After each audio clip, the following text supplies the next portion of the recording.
السلام علیکم پیارے دوستو، کیا آپ نے کبھی سوچا ہے کہ وہ مخلوق جو ہمیں نظر نہیں آتی لیکن ہر لمحہ ہمارے ساتھ رہتی ہے، ہمارے اعمال لکھتی ہے، اللہ کا حکم بجا لاتی ہے، وہ کون ہیں؟ جی ہاں، وہ ہیں فرشتے۔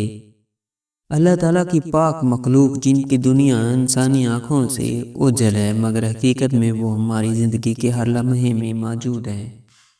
آج ہم بات کریں گے فرشتوں کی دنیا پر، ایک ایسی دنیا جو روشنی، عبادت، عطایت اور پاکیزگی سے بھری ہوئی ہے۔ فرشتوں کی تخلیق۔ قرآن مجید میں اللہ تعالیٰ فرماتا ہے، تمام تعریفیں اللہ کے لیے ہیں جو آسمانوں اور زمین کا پیدا کرنے والا ہے، جس نے فرشتوں کو پیغام رساں بنایا جن کے 2، 3، 4 پر ہیں۔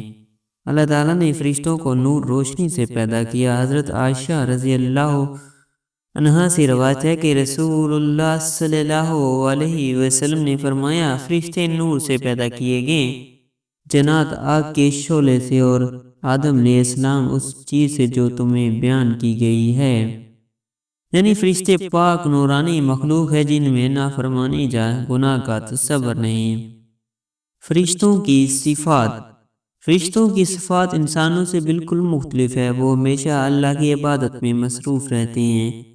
وہ نہ کھاتے ہیں، نہ پیتے ہیں، نہ سوتے ہیں۔ وہ اللہ کا حکم کبھی نہیں ٹالتے۔ ان میں جنس، خواہش، تھکن یا غفلت نہیں ہوتی۔ قرآن میں ارشاد ہے، وہ اس کی نافرمانی نہیں کرتے جس کا انہیں حکم دیا گیا ہے، اور وہ وہی کرتے ہیں جو انہیں حکم دیا جاتا ہے۔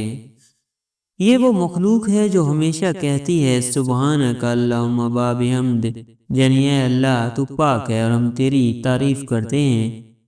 فرشتوں کی ذمہ داریاں۔ اللہ تعالیٰ نے فرشتوں کو مختلف ذمہ داریاں عطا کی ہیں۔ ہر فرشتہ اللہ کے حکم کے مطابق ایک خاص کام انجام دیتا ہے۔ چند اہم فرشتوں کا ذکر۔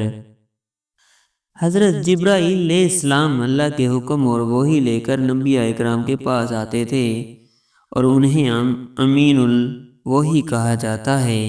قرآن میں فرمایا گیا، روح الامین اسے لے کر نازل ہوا ہے آپ کے دل پر تاکہ آپ ڈرانے والوں میں سے ہوں۔